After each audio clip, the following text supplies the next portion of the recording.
하나님 말씀 보겠습니다. 사도행전 24장 24절에서부터 26절까지 말씀입니다.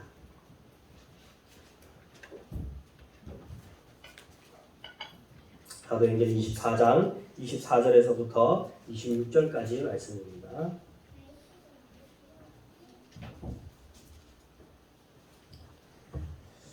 제가 먼저 한 절 읽겠습니다. 사도행전 24장 24절입니다. 며칠 뒤에 벨릭스가 유대 여자인 자기 아내 드루실라와 함께 와서 바울을 불러내어 그리스도 예수를 믿는 믿음에 관하여 바울이 설명하는 것을 들었다.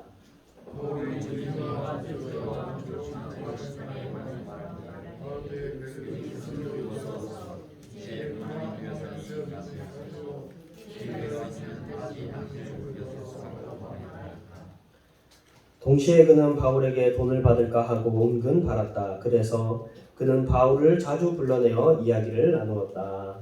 아멘. 사도행전 24장은 그 바울을 죽이려고 하는 그 40인의 암살단을 피해서 이제 천부장 덕분에 총독 벨릭스가 있는 헤롯궁에 도착했지 않습니까? 이제 그곳에서 재판이 이루어지는 과정을 24장에서 담고 있습니다. 그래서 24장 1절에서부터 보면은 대제사장 아나니아가 변호사를 씁니다. 더둘로라고 하는 변호사를 데리고 와서 총독 앞에서 바울을 고발합니다. 고발의 내용은 5절입니다. 5절. 우리가 본 바로는 이 자는 연병 같은 자요, 온 세계에 있는 모든 유대 사람들에게 소란을 일으키는 자요, 나사렛 도당의 우두머리입니다. 그러니까 고소의 내용이 무엇입니까? 바울 이 사람은 유대 사람들에게 소란을 일으키는 자입니다. 이게 고소의 내용이었습니다.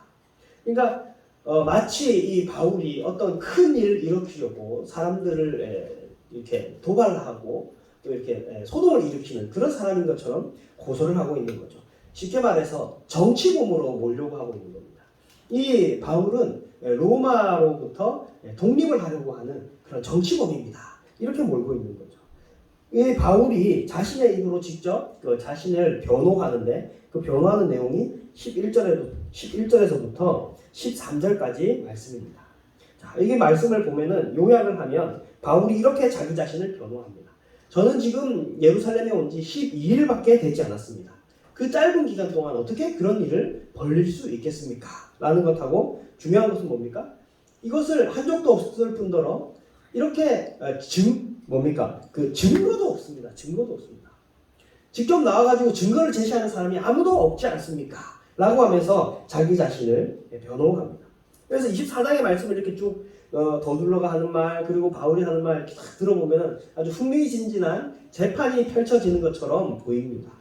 그런데 사실 이 흥미진진한 재판은 형식적인 것에 불과하죠. 사실 이 재판은 이미 짜고 치는 고스톱이었습니다. 왜냐하면 이 총독인 벨릭스가 이미 이 재판의 성격을 잘 알고 있었기 때문에 그렇습니다. 천부장이 바울을 보내면서 편지를 이미 써보냈죠. 그 편지의 모든 내용들이 다 담겨 있었습니다. 유대인들이 지금 바울을 자신의 종교적인 문제 때문에 죽이려고 하는 거고, 그리고 이렇게 암살단의 위협으로부터 쫓기고 있는 자다라는 것을 이미 다 벨릭스는 알고 있었죠. 그래서 총독 벨릭스 22절에 보면 벨릭스는 그 도와 관련된 일을 자세히 알고 있었으므로 이미 이 내용을 다 알고 있었기 때문에 천부장 루시아가 내려오거든 당신들의 소송을 처리하겠소라고 말하고 난 다음에 어떻게 합니까? 신문을 연기하였다. 재판의 결과를 그 자리에서 바로 내는 것이 아니라 신문을 연기하겠다라고 해가지고 재판을 중단시킵니다.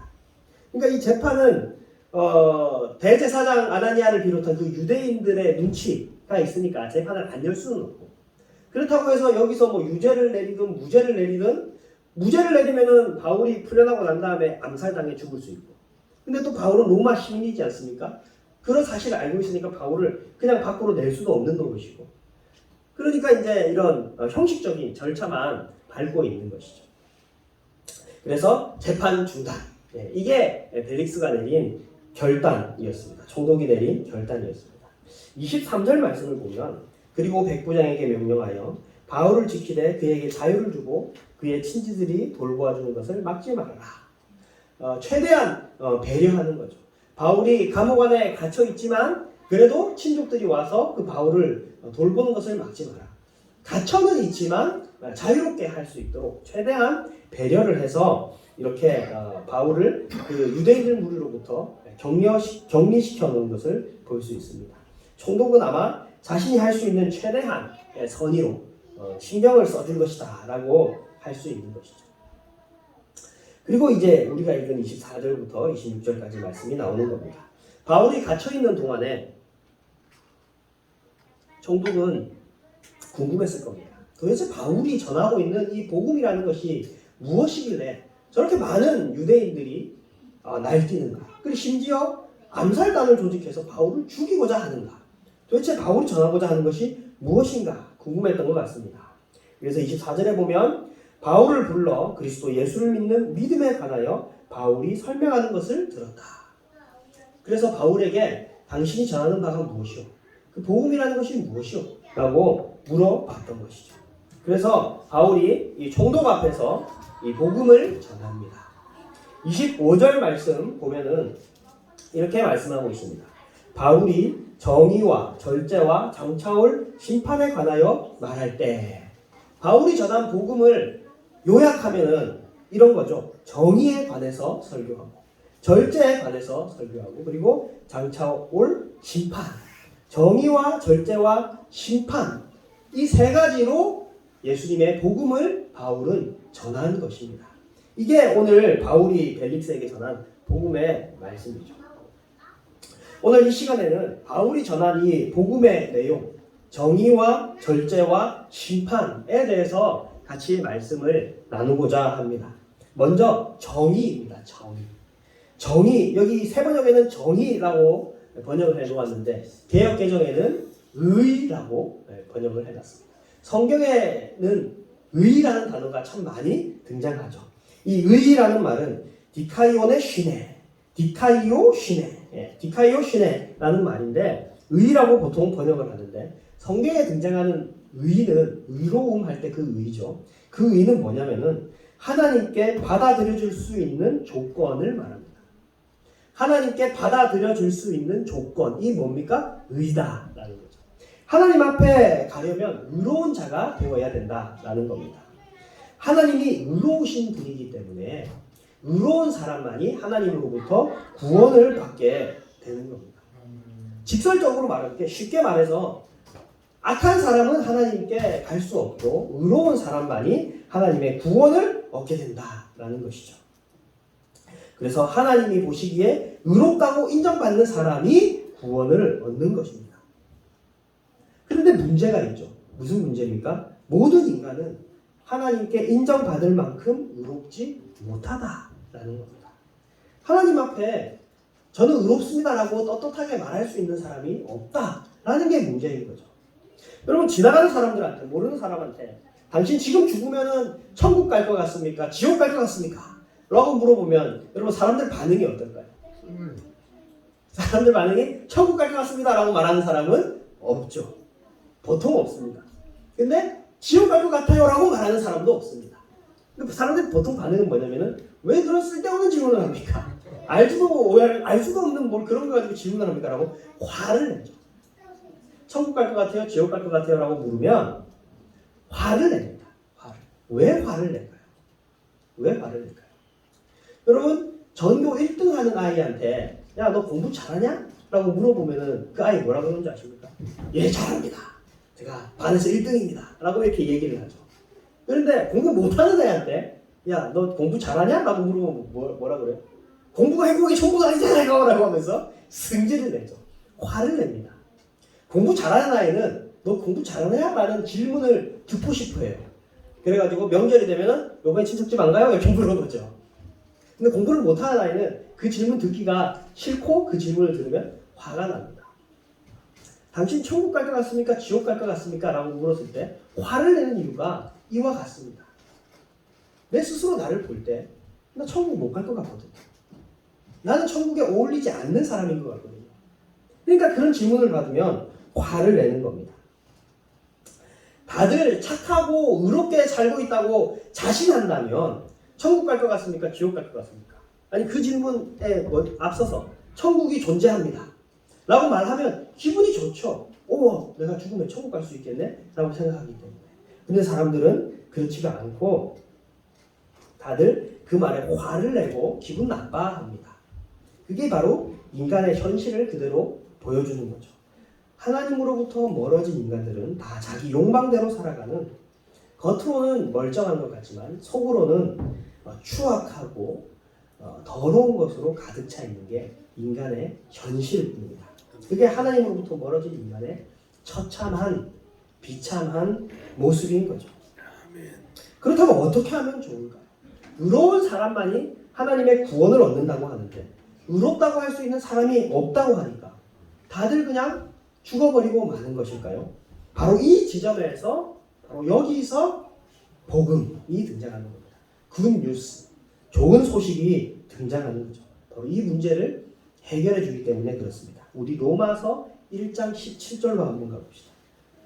로마서 조금만 뒤로 가셔가지고 로마서 1장 17절입니다. 로마서 1장 17절.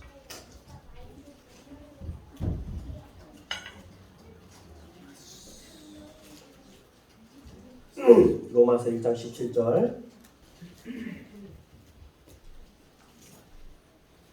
로마서 1장 17절입니다. 같이 읽겠습니다. 시작. 하나님의 의가 복음 속에 나타납니다. 이 일은 오로지 믿음에 근거하여 일어납니다. 이것은 성경에 기록한 바 의인은 믿음으로 살 것이다 하는 것과 같습니다. 자, 여기에 보면은 뭐라고 설명하냐면 하나님의 의가 복음 속에 나타납니다 라고 되어 있습니다. 그러니까 우리의 의가 아니라 하나님의 의가 복음 속에 나타납니다 라고. 그러니까 복음은, 우리가 믿고 있고 우리가 알고 있는 복음은 그 속에 뭐가 있다고요? 하나님의 의로우심, 하나님의 의가 그 속에 있다 라고 이야기를 합니다. 자, 왜 이 복음이 하나님이 의로우시다는 사실을 증명하게 되는가? 여러분, 우리가 다 인간이다, 금방 말씀드린 것처럼 인간이다 구원을 얻지 못하는, 의롭지 못한 그런 인생을 살고 있는 비참한 존재다 라고 한다면, 그럼 도대체 하나님이 인간을 왜 만드셨습니까? 그러면 하나님은 왜 천국과 지옥을 굳이 만드시고 왜 인간을 만드시고 이 세상을 만드셨습니까? 하나님이 이 세상을 사랑하신다고 하고 우리를 사랑하신다고 했으면서, 그런데 우리들이 다 의롭지 못해서 지옥에 간다고 하면 도대체 우리를 왜 만든 겁니까? 그러니까 하나님이 의로우신 분이 아닌 거죠. 우리가 멸망당할 수밖에 없는 존재라고 한다면 하나님은 의롭지 못한 겁니다. 지금 뭐 장난치시는 겁니까? 이렇게 따질 수가 있는 거죠. 하나님이 의로우시려면 이 문제를 해결해야 되는 것입니다. 우리 인간들을 구원해 주셔야 하나님이 의로우신 분이 되는 것입니다. 그래서 하나님은 자기 자신의 의로우심을 드러내기 위해서 놀라운 계획을 세우십니다. 인간이 스스로 이 문제를 해결할 수 없으니 하나님이 직접 인간이 되시기로 하신 거죠. 하나님이 직접 나서시기로 한 겁니다. 물에 빠져 죽어가는 자녀, 수영하지 못하는 물에 빠져 죽어가는 자녀를 위해서 부모가 뛰어드는 것처럼, 화재 속에서 죽어가고 있는 아이를 위해서 부모가 불 속으로 뛰어드는 것처럼 하나님께서 이 세상에 뛰어드십니다. 그래서 인간의 몸을 입고 인간이 되신 것이죠. 그분이 바로 예수님입니다. 이 예수님은 하나님이면서 이 땅 가운데 임하셨습니다. 다른 영웅들은, 여러분 신이 인간이 되어서 왔다고 해보십시오. 그러면 어떤 놀라운 영웅이고 위대한 인물이지 않습니까? 그러면 이 세상을 정복하든지 놀라운 어떤 그 업적을 쌓을 것 같은데 예수님은 그렇게 하지 않습니다. 예수님은 십자가에 달려 죽으십니다. 위대한 일을 펼쳐놓으신 것이 아니라 그냥 십자가에 달려서 죽어버리신다는 거죠. 우리 디모데전서 2장 6절로 한번 가봅시다. 디모데전서 2장 6절입니다. 디모데전서 2장 6절.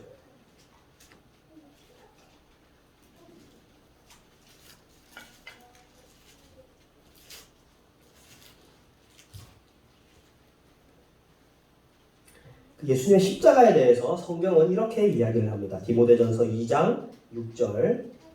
우리 같이 찾으셨으면 디모데전서 2장 6절 같이 읽겠습니다. 시작. 그분은 모든 사람을 위해서 자기를 대속물로 내주셨습니다. 적절할 때에 그 증거를 주셨습니다. 자, 예수님이 자기 자신을 뭐로 주셨다고요? 대속물로 주셨다. 대속물. 대속물이라는 건 무슨 말이냐면 대신 값을 지불하는 걸 보고 대속이라고 합니다. 대신 값을 지불하는 것. 그게 대속입니다. 우리 여수run이가 저한테 100원을 빌렸습니다. 100원을 빌렸는데 모아가 와서 저한테 100원을 갚으면 저는 수run이한테 100원을 받을 필요가 없죠. 그러니까 모아가 대속해준, 대신 지불해준 겁니다. 예수님의 십자가가 이런 대속물로서 예수님이 자기 자신을 주신 것이다 라는 말이죠. 제가 고등학교 때 선생님한테 뺨을 맞은 적이 한 번 있거든요. 선생님한테 뺨을 맞은 적이 있는데 뭐 때문에 뺨을 맞았는지 제가 반장이었습니다. 제가 반장이었는데 이제 쉬는 시간이 끝났는데 선생님이 안 오실 때가 가끔씩 있죠. 자기 수업 깜빡해가지고 선생님이 안 오실 때가 있잖아요. 그러면 보통 반장이 내려가가지고 선생님 수업이신데요. 그러면 이제 아이고 이러면서 이제 올라오시는 경우가 종종 있는데 그날 이제 또 선생님이 안 오시는 거예요. 선생님이 안 오시는데 내가 이제 데리러 가야죠. 그런데 이 반에서 제일 싸움 잘하는 애 있잖아요. 일진 소위 말하는 야 가지마 야 놀자 이렇게 된 거예요. 그래서 제가 가야 돼 이래야 되는데 그거 안 그러고 그냥 저도 같이 놀았던 거예요. 거기서. 선생님이 이제 뒤늦게 들어오십니다. 화가 이만큼 나셔가지고 들어오십니다. 한 통속이라는 걸 다 알아요. 이제 선생님은 다 죄를 지었다는 걸 알죠. 그런데 한 사람만 불러내서 패더라고요. 이 누굽니까? 반장이죠. 저를 불러라 그냥 기사대기로 올리셔가지고 30명 간반에 30명을 다 때릴 수는 없으니까 반장이 대표로 나와서 30명 몫을 맞은 겁니다. 비유가 웃기지만 예수님이 하신 게 바로 그거죠. 우리 인류의 모든 죄를 다 벌하셔야 하지만 하나님은 그리 하지 않으시고 예수님을 인류의 대표자가 되게 해주셔가지고 예수님에게 십자가를 지게 하신 겁니다. 예수님을 죽이신 거죠. 못 받고 채찍으로 때려서 인류가 받아야 되는 모든 죄의 벌을 예수님이 대신 지게 하셨습니다. 그래서 예수님이 대속물이 되신 것이죠. 그래서 나 서효창이 받아야 될 벌이 예수님께서 대신 받으시고 저는 하나님 앞에 의롭다함을 얻게 되는 것입니다. 예수님 때문에 제가 하나님 앞에 의롭다함을 얻게 된 것이죠. 내 죄가 다 십자가 앞에 지불되었기 때문입니다. 이 사실, 예수님이 나를 대신해서 죽으셨다는 이 사실을 믿는 사람이 바로 하나님 앞에 의롭다함을 얻는 자가 되는 것입니다. 이 사실을 믿는 자가 바로 구원을 얻게 되는 것입니다. 이것이 바로 복음이고 우리가 믿는 바입니다. 우리가 노력한 것이 아니라 하나님이 노력하신 거죠. 우리가 한 게 아니라 하나님이 하신 거죠. 그래서 은혜라고 부릅니다. 그래서 선물이다, 은혜다라고 부르는 겁니다. 그래서 다시 처음으로 돌아가서 로마서 1장 17절에 복음에는 하나님의 의가 나타난다라고 말하고 있는 게 뭡니까? 하나님의 의로우심은 십자가로 증명된 것입니다. 십자가로 말미암아 하나님이 의로우심이 증명되었다라는 것이죠. 이게 바로 성경이 말하는 디카요신의 의입니다. 의. 그렇게 우리는 의를 얻게 된 것입니다. 정의 다음에 등장하는 게 뭡니까? 절제죠. 절제가 등장합니다. 예수를 믿고 십자가를 믿어서 우리가 구원을 얻으면 그러면 땡입니까 이제? 와 내가 지불해야 될 죄값을 다 예수님께서 치러주셨다. 나는 이제 하나님 백성이다. 나는 이제 천국 시민이다 라고 하면서 마음대로 흥청망청 살면 되는 걸까요? 그렇지가 않죠. 그래서 이 지점에서 절제가 등장하는 겁니다. 내가 이제 구원받은 사람이니까 내 인생 마음대로 살아야 되겠다 라고 생각하기 쉽지만 그게 아니라 우리는 절제하는 삶을 살아야 되는 겁니다. 근데 여기서 말하는 절제라는 게 단순히 금검절약을 말하는 절제가 아닙니다. 소고기 사 먹어야 되는데 절제한다고 돼지고기 사 먹는 게 그런 절제가 아닌 것이죠. 여기서 말하는 절제라는 것은 내 삶을 내 스스로 컨트롤하는 걸 말합니다. 내 스스로의 삶을 내가 절제하는 것, 컨트롤하는 것을 말하는 겁니다. 하나님을 몰랐을 때는 내가 하고 싶은 대로 살았죠. 내가 하고 싶은 대로 마구잡이로 내가 하기 싫으면 안 하고 싶으면 하는 그런 삶을 살았다고 한다면 이제는 내가 하고 싶은 대로 사는 것이 아니라 하나님이 기뻐하시는 삶을 살기 위해서 노력하게 됩니다. 부모님의 사랑을 철이 들어서 부모님의 사랑을 뒤늦게 깨닫는 사람은 그제서라도 부모님의 마음에 들게 삶을 살아야 하듯이 그 사랑에 합당한 삶을 살아야 하듯이 하나님의 사랑을 깨달은 사람은 이제 하나님을 기뻐하는 하나님이 기뻐하시는 삶을 살아가야 되는 것이죠. 그게 바로 절제하는 삶인 겁니다. 예수님은 우리에게 새 계명을 주셨습니다. 예수님이 우리에게 명령하신 것은 굉장히 간단합니다. 한 가지입니다. 이게 뭡니까? 서로 사랑하라. 서로 사랑하는 삶을 우리가 살아가야 되는 거죠. 여러분, 서로 사랑하기 위해서 우리가 가장 먼저 해야 되는 게 뭘까요? 양보입니다. 양보. 내 욕망을 절제해서 양보해야 되는 게 사랑의 첫 걸음인 거죠. 상대방에게 맞추어줘야 되는 겁니다. 짬뽕이 먹고 싶지만 상대를 위해서 짜장면을 같이 시켜 먹는 것. 상대를 위해서 내 욕망을 절제해야 되는 것이죠. 하나님께 의롭다 인정받은 사람은 이제 마음대로 사는 것이 아니라 예수님의 새 계명, 이웃을 사랑하라 라는 그 말을 쫓아서 이웃을 위해 절제하는 삶을 살아야 되는 것입니다. 그렇게 절제하는 삶을 사는 사람은 마지막 심판을 받게 됩니다. 마지막 날에는 심판이 있습니다. 우리의 마지막은 그냥 먼지가 되어서 사라지는 게 아닙니다. 우리의 마지막은 심판이 있습니다. 심판이. 고린도후서 5장 10절로 한번 가봅시다. 우리 뒤로 더 넘어가셔가지고 고린도후서 5장 10절입니다.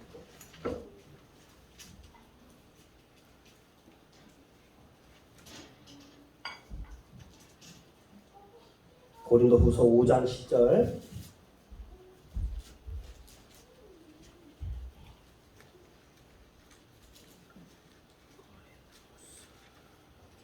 고린도후서 5장 10절.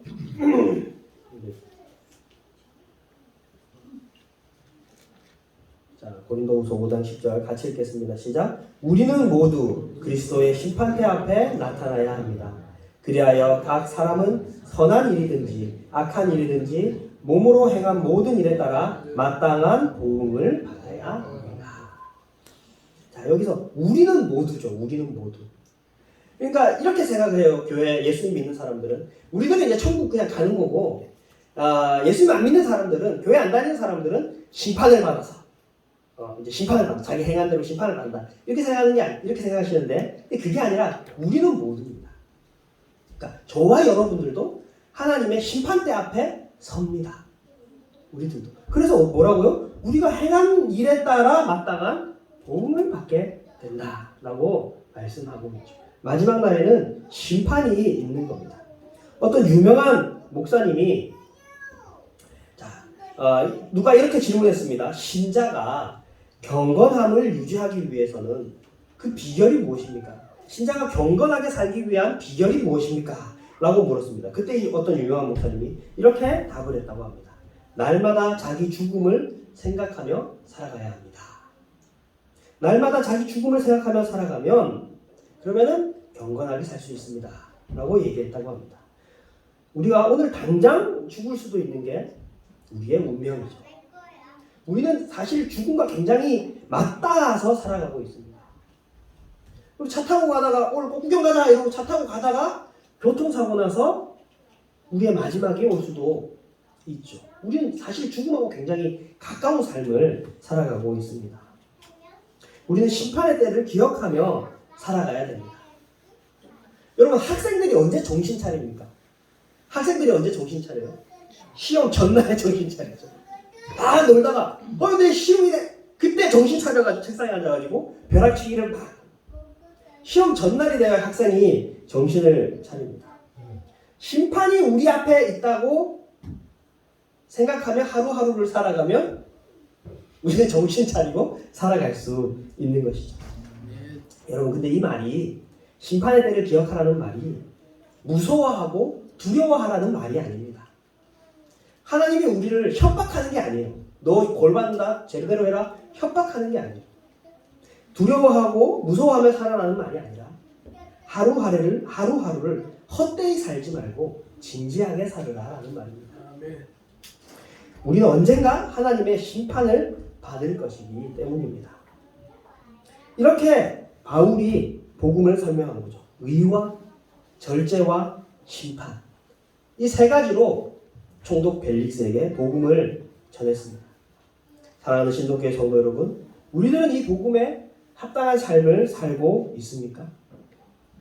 벨릭스는 이 바울의 설명을 들었지만 그의 관심은 엉뚱한 곳에 있었습니다. 우리 다시 본문으로 돌아가서 26절 한번 보실래요? 사도행전 24장 26절. 벨릭스의 그의 귀는 바울의 복음을 듣고 있었지만 그의 마음은 엉뚱한 데 가 있었습니다. 26절에 보면 같이 읽겠습니다. 시작. 동시에 그는 바울에게서 돈을 받을까 하고 은근히 바랐다. 그래서 그는 바울을 자주 불러내어 이야기를 나누었다. 바울로부터 돈을 좀 받아가지고 그런 이제 바울이 풀려나려면 보통 이제 이렇게 돈을 쓰는 게 당시에는 일반적이었으니까 바울이 혹시 돈을 주지 않을까라는 생각에 바울을 자꾸 불러내어서 그 복음의 말씀을 들었던 것이죠. 그런데 여러분, 바울이 더 부자일까요? 총독이 더 부자일까요? 총독이 더 부자죠. 총독이 더 부자.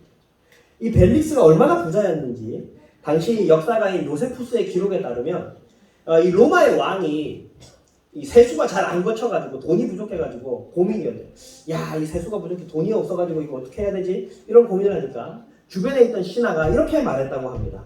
전하, 벨릭스와 가까이 지내십시오.